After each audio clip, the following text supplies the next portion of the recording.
Hello, Lyndon here, and in today's video we're going to look at how to use the SessionBand apps. So these are the apps that I've been using quite a lot on the tutorial videos that I have been sending out to the world, most of which have been really well received. So thank you so much for your comments and your feedback and your encouragement, and for the people who've shown support by buying me a coffee.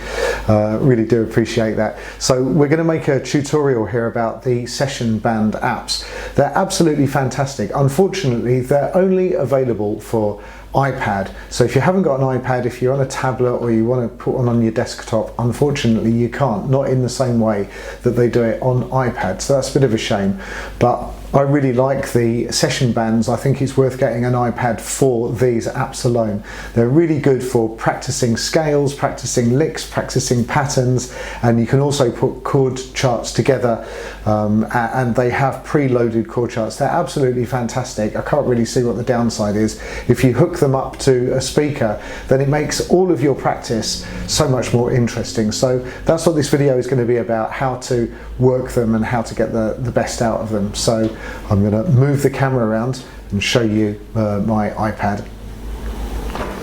Okay, so this is my iPad, as you can see. I think I must be SessionBand's best customer, because I have bought literally everything they've done. But the ones that I really like are the Jazz ones. Jazz 1, Jazz 2 and Jazz 3 SessionBand. They all work in the same way, so I'm going to show you around one of these. So this is, let's go for Jazz number 1. So if I pull that up, and the first thing that I want to know is that this button here will take me back to the home screen. To be honest, this app, compared to like Apple apps, it's not really that user interface friendly. It's not exactly intuitive, but this is the button that I need to toggle.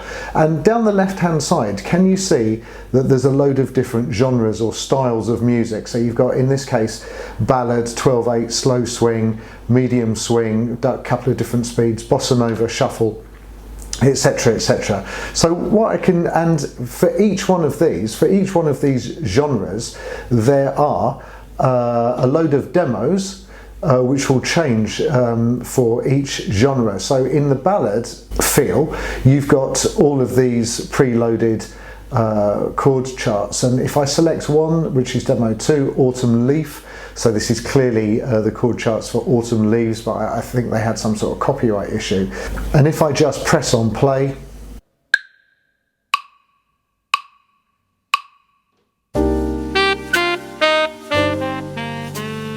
so as you can hear, you've got a saxophone playing on that at the moment, which sounds lovely. And what I can do is, if I want to take that out, I press this button here, and I can mute off the tenor sax. So by pressing on here, that gives me all of the instruments that go into the making of this particular backing track. So you've got drums, bass, piano, tenor, and you've got a metronome. And at the top here, you've got M&S, which is mute and solo. So I can put the sax back. I can also make the sax solo if I want to. And that is really, really, really useful, because there's a really good sax player on here. So that's what you can do with these preloaded tracks. How I'm using it in my tutorial videos is that I'm going to create new and go yes, and then by default it's going to be on A major. Now at this point, if we're sax players, we want to be really careful. Press this pencil here, and can you see that there's just here it says E flat, and if you touch that it will go to C, and if you touch it again it will go to B flat. And this is transposing for different instruments, and as you can see, when it goes into B flat, that makes that chord D major.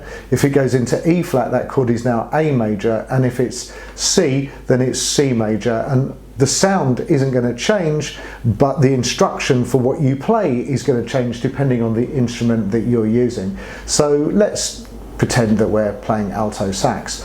So now if I do the same thing and play this, I'll get in a jazz ballad feel. Make sure my levels are okay. Yeah. And again, you've got a lovely saxophone on there, which I'm going to now mute. And now I've got something that I can practice my scales, or my patterns, thirds, and so on and so forth. So I can now practice my major scale using this, and it's absolutely fantastic. What a lovely way to practice your scales, so different from just doing it on your own. Really, really, really cool. And here's another very cool thing that I can do. So let's supposing I've been practicing like a good boy, pleasing the gods of sax. I've been practicing that for an hour or so, and what I want to do is I'm getting a bit bored with that, it's a bit slow. So if I touch this button at the top and go back to the genres, I can now select a different genre like bossa nova, and I can go apply style. Oh, lovely. So now I've got a lovely bossa nova feel. Yeah, man, it sounds so nice. It's really, really, really cool.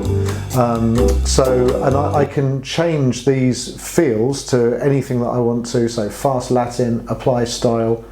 Now I've got. And by the way, just because the backing track's going fast, it doesn't mean that I have to play fast. I can still play slowly. I can still go.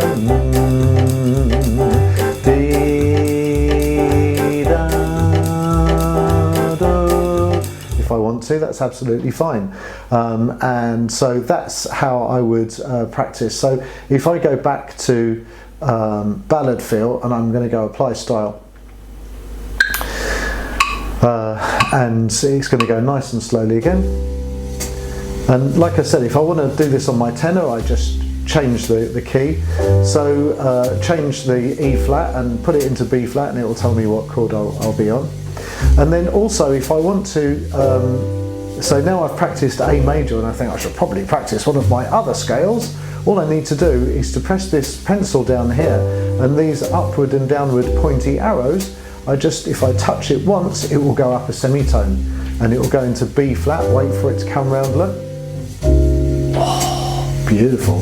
So now I can practice my B flat major.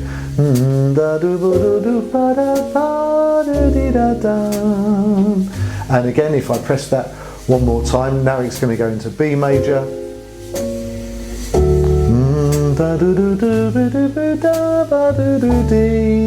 Beautiful, beautiful, absolutely fantastic. So how useful is that? Really, really, really good. Then supposing, all right, I've practiced all my 12 majors, and then I think, didn't that guy on YouTube, that crazy guy, didn't he tell me I should practice my minor scales as well?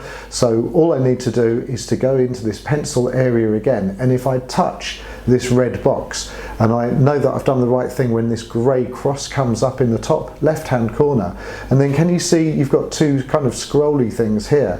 If I change that to -7, right, now that is now going to play B -7, which would be the second mode of A major, and it's going to sound gorgeous.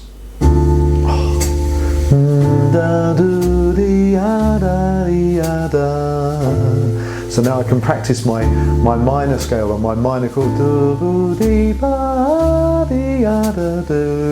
Really, really, really useful. And if I'm stuck for ideas, look, someone just commented on one of my videos. How cool is that? Thank you, Kevin.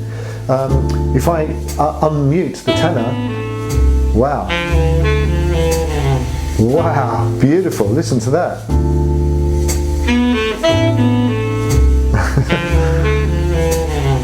Right, that's so nice. And if I really want to hear what he's doing, I can mute that. Wow. And divide and conquer, look. What I can do, you see these little grey arrows? If I touch that, it will go back to there. And if I touch it here, so I can cut that phrase in half that he's playing. Makes me want to grab my tenor and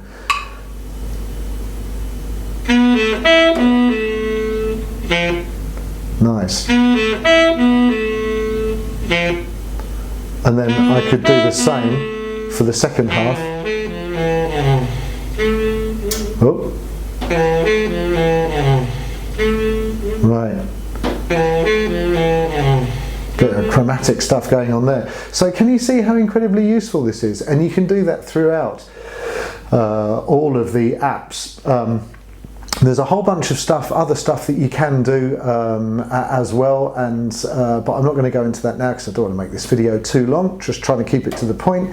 And I would thoroughly recommend those, and you can do this with all of the apps. Oh, you could also save that. That's a really cool thing to be able to do. So supposing I want to save this, I just go to this arrow here and I go save, and I type in track author Lyndon, track title B minor practice, hit save. I'm not going to do it because I've already got loads of stuff saved. I'll show you in a sec, and then that will save it. And if I ever want to find that again, I just go into any one of these, go here, and then go open.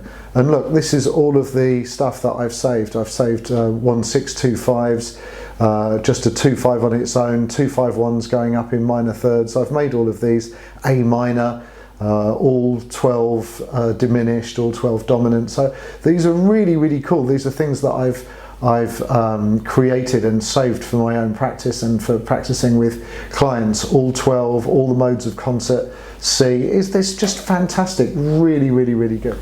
Okay, so that's the SessionBand apps, and I really hope you found that useful. Once again, thank you so much for your support. Please put any thoughts or feedback or anything you'd like to see in the comments below, and I try to respond to everybody who makes a comment. Well, I don't try, I do respond to everybody that makes a comment, and I really do listen to what you guys say and take it on board as much as I possibly can. So thanks again, and I'll see you in the next video. Take care.